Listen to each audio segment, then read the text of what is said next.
Today, we're crossing a pretty fascinating threshold. We're moving straight from the visible, material world that we deal with every day right into the invisible, energetic architectures that, according to our source material, actually sustain physical life. Let's get right into it. So this brings up a genuinely provocative question. What if your physical body is just the densest part of who you are? Our source challenges that everyday idea we all have that our anatomy just stops at flesh, bone, and blood. It really pushes us to look beyond what we see in the mirror. What if the very core of our existence is woven from something way less tangible, but actually infinitely more powerful? We're talking about a massive shift in perspective here.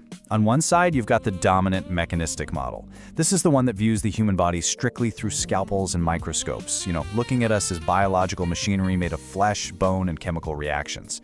But the vibrational model, it completely expands on that.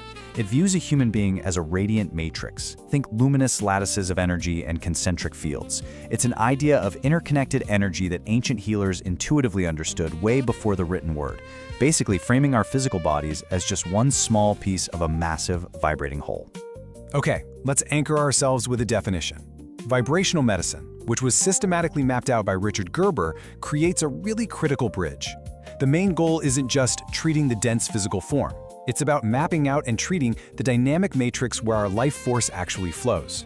It's this incredible system where ancient intuitive knowledge finally meets modern systematic mapping. And by understanding this bridge, we start to see how treating that invisible architecture might literally be the key to sustaining physical life. According to the text, our energetic anatomy is stacked into 4 successive concentric layers. We've got the etheric body, the emotional body, the mental body, and the higher spiritual fields. Let's progressively peel these back and explore them one by one. Starting with Layer 1, the blueprint. Our source describes the etheric field as the immediate energetic template for your physical form. Basically, it's the architectural scaffolding. It's a shimmering lattice where the exact blueprint for your organs, bones, glands, and vessels is perfectly encoded. And here's where it gets genuinely fascinating. The text notes that damage to this etheric field actually precedes and predicts physical illness. Think of it as a highly sensitive early warning system. If the lattice gets distorted, the physical body starts to weaken long before a traditional medical test or microscope could ever pick up on an issue. Moving outward, we hit Layer 2, the vibrational signature. This second invisible layer mapped out by Gerber is known as the emotional body. This is quite literally a field vibrating with the frequencies of feeling. Every single time you experience profound joy, heavy grief, deep anger, or just all-encompassing love, it leaves a lasting signature right here. What this means is that emotional trauma or chronic unexpressed fear, they aren't just in your head. They create real, measurable distortions in this field. And if left unresolved over time, those distortions begin to seep downward, slowly eroding the coherence of your entire energetic system. Next up is Layer 3, the narrative field. This is the mental body, which contains our patterns of thought, our perceptions, and our absolute deepest self-concepts. This is exactly where your narratives live, both the ones you inherited and the ones you generated yourself.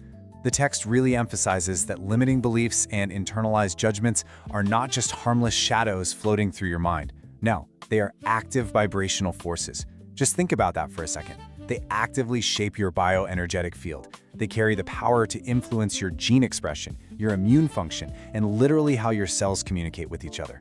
So healing at this level means consciously rewriting the story you tell yourself. And finally, Layer 4, the cosmic web. As we reach the most refined dimensions mapped by the text, the higher spiritual fields, the perspective becomes truly awe-inspiring. Out here, you are no longer just an individual operating in isolation. You're a node within a vast, interconnected web of life that holds the deepest patterns of soul and destiny. Healing at this highest level isn't just physical anymore. It's the healing of meaning itself. It's about realigning your personal energies with cosmic harmonies and finding where you truly belong in the greater whole. Now let's talk about the true root of illness. When we look at how illness cascades across these subtle fields, a clear timeline emerges. Years prior, long before you ever feel a physical symptom, an unresolved emotional trauma or a state of chronic fear happens in the emotional body. Then, months prior, if it's left unchecked, that energetic disturbance seeps downward and causes a tangible distortion in your etheric blueprint. And finally, in the present day, that breakdown in coherence hardens into a physical ailment. So the disease has actually traveled a really long, invisible road before ever showing up in your flesh. I want to pause on a quote from the text that perfectly captures the core philosophy of this whole framework. To treat illness only at the level of the body is to address the echo rather than the cause. When we only look at physical symptoms, we're basically just reacting to the noise of a crash that happened way upstream. True healing demands that we address the actual root, restoring vibrational harmony across all those invisible layers we just talked about, instead of just managing the physical echo. Which brings us to healing upstream. The text highlights a whole toolbox utilized to do exactly that. Treatments like Reiki, acupuncture, sound healing, crystal and color therapy, all the way down to the fundamental practices of meditation and intention. Now, the author makes a really crucial distinction here. These aren't alternative just because they're unscientific. Actually, they operate intentionally at subtle levels of reality that the dominant materialist paradigm has historically ignored. They use frequencies of sound, light, touch, and pure thought to repair microscopic tears and clear deep stagnations within our energy bodies way before they ever manifest physically. And that leads to a pretty vital realization. Embracing vibrational medicine absolutely does not mean rejecting the incredible, life-saving advances of biochemical science. Not at all. It completes it. It does this by reaching upstream, past the symptoms, right into the source waters of our being.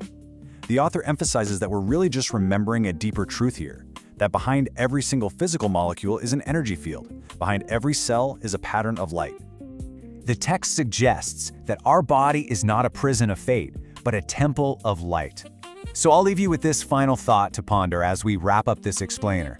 If you are truly a nexus of fields, if your body is quite literally a symphony of frequencies, what unseen music are you currently singing into form? Thanks so much for joining me on this deep dive. Catch you next time. Thank you for watching. If something in this resonated with you, then you're already closer than you think.